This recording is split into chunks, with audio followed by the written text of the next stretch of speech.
Inihain na ng depensa ni Duterte ang kanilang panig sa ICC. Ipinahayag ni Attorney General Nicholas Kaufman, lead counsel ni dating Pangulong Rodrigo Duterte, na handa na sila para sa confirmation of charges hearing sa International Criminal Court o ICC na gaganapin sa Setyembre 23. Tinatayang aabutin ng 5 oras ang kanilang presentasyon. May tig 30 minuto para sa opening at closing statements at 3 hanggang 4 na oras para sa detalyadong oral presentation. Sa pagdinig na ito, tatalakayin ng depensa ang mga mahahalagang legal na isyu kaugnay ng umano'y pananagutan ni FPRRD sa mga paratang ng crimes against humanity na may kaugnayan sa kampanya kontra droga. Gate ni Attorney Kaufman, walang krimeng ginawa si Duterte at buong katapatan siyang naglingkod sa bayan sa loob ng maraming taon. Ano siya? Ano naman to siya? Oh, lalabas na yan si PRD. Ano? Alright, napakaganda po ng pag-uusapan natin ngayong mga kareaksyon. Narinig po ninyo na, lalabas na daw po si PRRD. Naku po, nagbibigay na po ng mga pangitain si VP Sara Duterte at parang napaka-blooming po ng kanyang appearance, ng kanyang aura, no? Mga kareaksyon, pag-usapan po natin ang video na yan, mga kareaksyon, yan po ang pinaka-latest na live po ni VP Sara Duterte na kung saan, ayan po, sinabi po niya, no? Lalabas na si PRRD. Narinig po ninyo? Narinig ninyo? O yan, hintayin po ninyo ang video na yan. Pag-usapan po natin. Ito na ang pinakahihintay natin mga kareaksyon. Ito na po ang pinakahihintay nating marinig kay VP Sara Duterte. Lalaya na ba ang Pangulong Duterte? Lalabas na ba ang Pangulong Duterte? Ito po mga kareaksyon, pakinggan na po natin. Shout out Sara Tusan from where you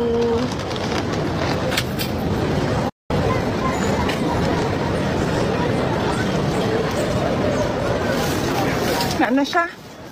Ano naman to siya? Oh, lalabas na yan si PRD. Ano na yan natin?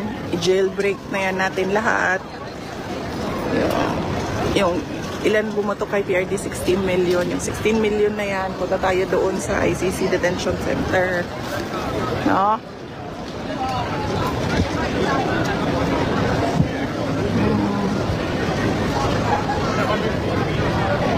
Asan ka? Bakit wala ka, Aldo? Nagipangita si Aldo. Asa si Aldo di ay? Nagtrabaho? Nagtrabaho pa si Aldo, uy.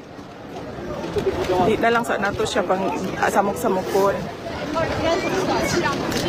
Dubai! Mga kababayan sa Dubai, mag-ingat kayo lagi dyan. Thank you sa mga prayers and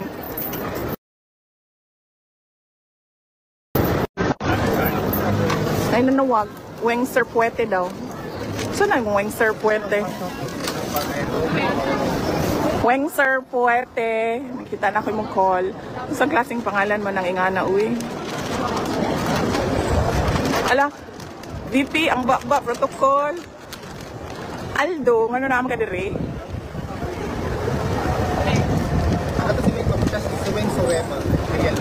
Weng Surema Villaluz. Maayong hapon kanimo, ma'am. Naro? Nagampo mi nga makauli na si President Duterte. Niya na po ang nalibang. Mga pa kayo. Oh, kita ka na. Live yan. Hi. Huwag po niya siya naligo. Sa tinood lang. Naligo ko. Excuse me. Naligo. Kada adlaw. Oh, niyan ko nakaganina dahil gawa ka naligo. Alala, dagan yun, dagan din. Dagan. Shout out sa boyfriend ni Kitty. Ano pangalan na to? Ang boyfriend ni Kitty. Sa man mo, anhi ka dili dong. Kay, kung di ka mo anhi. Dagan. Wala ko kay istorya. Wala.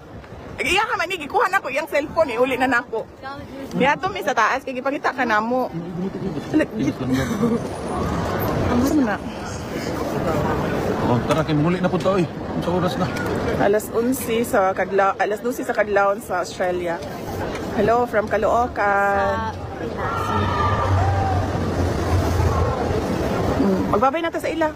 Oh, bye-bye. Babay namin sa inyo. Nakita na namin si Kitty. Empty na auntie yan. Yan, empty na yan. Babay na, Kitty. Bye. Babay na. Bye. Katiki, babay na, Katiki. Babay naman. So sa tingin po ba ninyo yung aura po ni VP Sara Duterte nung sinabi niyang uuwi ng Pangulong Duterte, meron kaya mga kareaksyon tayong aasahan? Meron kaya ako personally po mga kareaksyon pag umuwi po si si Pangulong Duterte, magpapakanton po ako mga kareaksyon. Maglilibre po ako ng kanton sa labas, mamimigay ako ng kanton, Oo, ganun po mga kareaksyon. Kaya dito mga kareaksyon, sana po mga kareaksyon makauwi na po ang Pangulong Duterte sa lalong madaling panahon. Ito, pag-usapan natin. Merong bagong siniwalat si VP Sara na baon ni Bongbong Marcos. Ipapakita ko po sa inyo na tila pinangalanan na ni VP Sara na merong ding adik. Mamaya. Hindi lang po, meron pang iba. Pakinggan po natin. Failure. Siguro, ang failure is yung 10:30 pa lang ng umaga, amoy alak ka na. Ganito sila. Matindi po yung binitawan na yan. Ha? O imagine din po natin, okay? Sa isang katauhan, sabihin mo na lang asawa mo, sige, taas ang kamay dito, yung asawa mo, 10:30 pa lang ng umaga, amoy whiskey na, amoy alak, matutuwa ka? Unless, bangag din yung asawa. Halimbawa, boyfriend mo, girlfriend mo, 10:30 pa lang ng umaga, amoy alak na, matutuwa ka? Di ba? Lalong-lalo na presidente. Di ba? Anong ibig sabihin nito? Mamaya ipapakita ko po sa inyo kasi may connection to sa pagiging posibleng bangag. Mamaya tuloy po. Got ni Vice President Sara Duterte ang pagsabi ng palasyo na naging complete failure umano siya bilang kalihim ng Department of Education. Ang tinutukoy niyang amoy alak umano si Pangulong Bongbong Marcos. At ang insidente kung kailan daw niya naamoy na magsumiti siya ng resignation bilang DepEd Secretary noong June 19, 2024. Yun yung pag-alis ko. Nagbeso-beso siya sa akin. Ew! Na-take mo yun, VP Sara? Oo, pagka ganyan, no? Naku, kadiri. Amoy alak, 10:30. 10:25, 10:30 naman. Amoy alak siya. At kung ako ang pahulain, kung ano yung alak na yon, whiskey. Naku, pambihira. Ako, wala akong ano dito. Naikwento ko lang ha, saglit ha. Tatanong ko lang. Ito ba ay may kahulugan? Bakit? Naaalala nyo, ilagay po natin ito sa konteksto. Kailan lang binabanggit ni VP Sara na dapat magpa-drug test ang Pangulo. Tapos ngayon, ayaw ni Claire magpa-drug test ang Pangulo. Tapos anong sinabi? Anong nilabas na baho ni Bongbong Marcos? 10:30 pa lang ng umaga. Amoy alak na. Meron po akong nakikita. Ito po hindi ko alam. So, okay? Itatanong ko po sa inyo. Kasi medyo ligaw po ako dito. Pero may mga nagsasabi na ang Coke daw ay masarap hinahalo sa whiskey. Magandang combination daw yon. O kaya yung champagne. Pag tumira ka ng champagne or whiskey, okay daw ang Coke. Yun ang sabi, hindi ko po alam kung totoo. Ibig sabihin ng Coke, cocaine. Wala po tayong alam dyan. Sabi, Coach Oliver, ang dami mong alam. Hindi po, minemensahe po sa akin. Sa tapatin ko po kayo bago tayo magsimula. Baka mamaya kasi didiscuss natin to. Baka mamaya sabihin ninyo, adik ako o gumagamit ako. Or before akong gumagamit. Sasabihin ko po sa inyo, diretso. Titingnan ko po kayo sa mata. Mata sa mata. Kung kayo ay matagal nang nanonood kay Coach Oli, not even once nag-take ako. Not even tumikim ako ng ipinagbabawal na gamot. Droga, cocaine, kahit po yung tinatawag na rugby or cough syrup, pati yung mga yon, wala po ako. Negative po ako sa mga yan. Kaya nga pwede tayo magpa-drug test kahit amuin tayo ni Bongbong, mag-drug test tayo araw-araw. Hindi po tayo natatakot. Nililinaw ko lang po, okay? Pero po kasi ako ay dating alcoholic. Kaya sinasabi ko ito dahil naging kaugilayan ko yan. 10:30, amoy alak pa ako. Dalawa lang yan. Maaga kang pagkagising mo, tumitira ka na ng alak or may araw na nag-aalak ka pa. Doon po ako bilong sa pangalawa. Alas 7 na, alas 8 na, may araw na umiinom pa. Kaya kahit anong gawin, pagdating mo ng 10:30, amoy alak ka talaga. Okay? Napaka-loser nun. Kung sinatawag nilang failure si VP Sara sa DepEd, napaka-loser nun. Naalala ko nung panahon kong yon. At ngayon ay nakawala na ako sa ganong klaseng bisyo. Alak lang, never ang droga. Baka sabihin nyo, nagiging defensive. Hindi, maliwanag at least, di ba? Kasi nanonood ang mga kamag-anak ko dito, for sure. Alam nila na ako'y iwas na iwas dyan. At nagpapasalamat nga po pala ako. Hindi ako nagmamagaling dahil hindi po ako nag-take ng drugs. Hindi po ako mabae. Sabi ko nga sa inyo, alcoholic ako.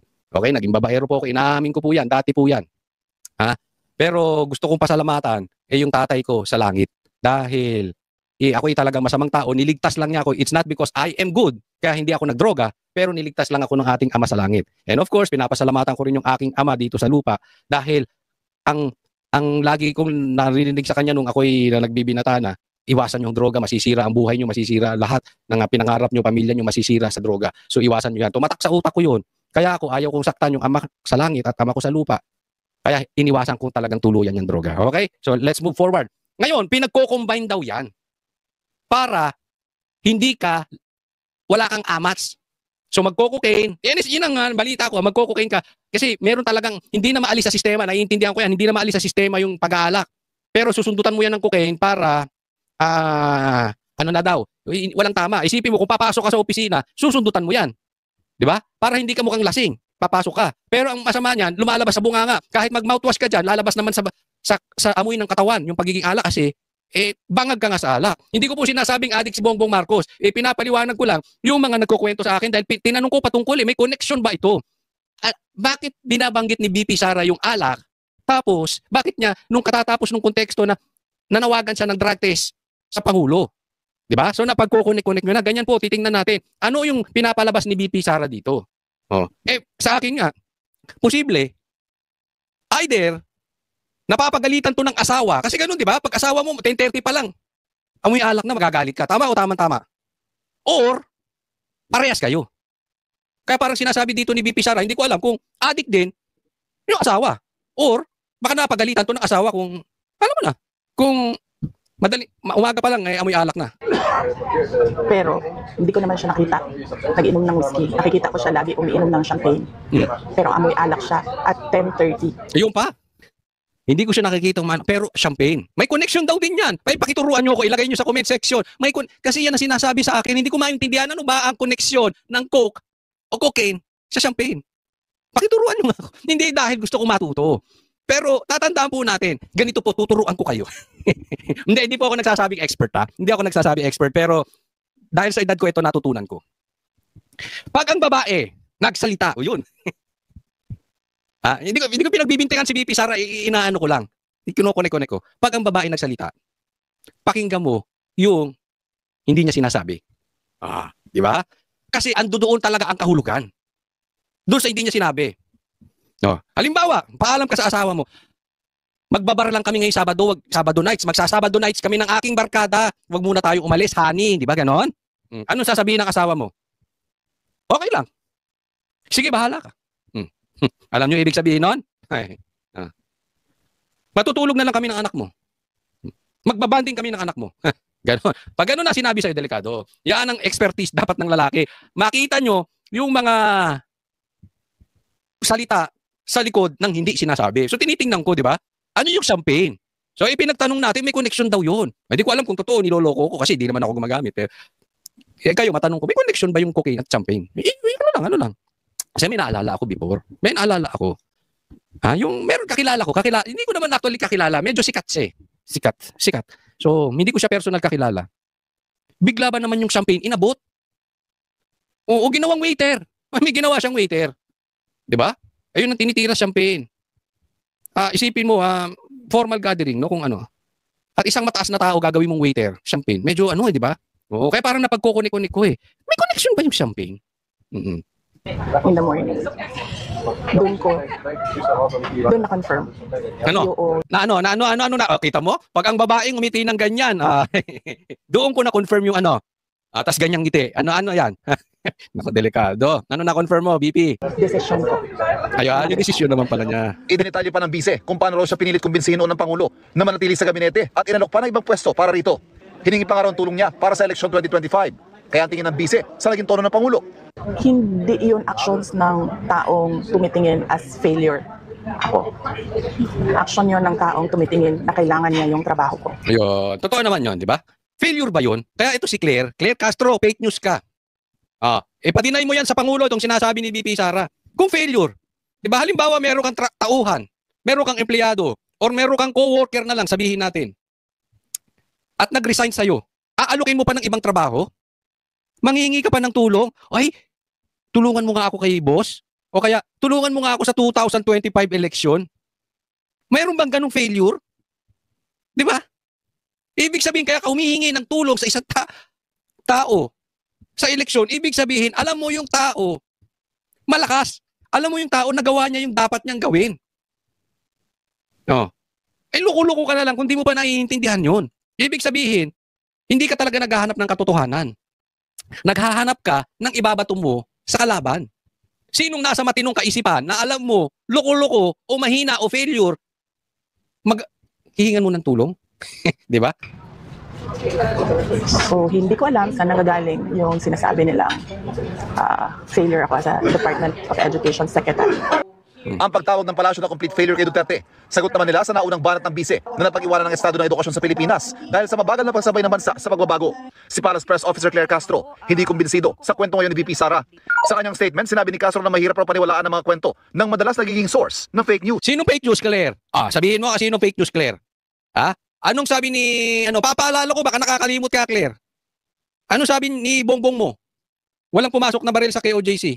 Napakadami. Anong sabi ni Bongbong mo? Hindi pa papasukin ng Amerikano. May ICC, anong tawag dito? Sa base militar, pinapasok dito. Anong sabi ng Pangulo mo? Hindi pa papasukin ng ICC, pinapasok ang ICC. Sino ang fake news? Tanungin ko. Ito'y tanong lang. Kung kayang sagutin ng Pangulo mo, adik pa siya o hindi, magkakaalaman tayo kung fake news. Hindi ko siya pinagbibintangan. Gusto ko lang marinig kung i-deny niya o hindi. Diba? Lahat raw ng kwentong ito ay layong siraan ng Pangulo dahil nais niyang pababain nito sa pwesto para ang bise ang maging Pangulo, bagay na tinawag niyang makasariling hangarin. Ikinumpara rin ni Castro Pangulo na maaga raw gumigising para sa mga event at meeting. Di tulad anya ng iba na tanghali na akong gumising. Meron ba namang hindi? Hindi tulad ng iba na tanghali na gumising, maaga gumising. Para ano mag-inom? Aanhin mo yung maaga gumising kung lasing. Aanhin mo yung maagang gumising kung bangag, kung amoy alak. Claire, wala ka talaga bang alam sa buhay? Hindi ko alam kung may asawa si Claire, pero matanong ko lang. Kung sakali may asawa ka, hindi ko alam eh.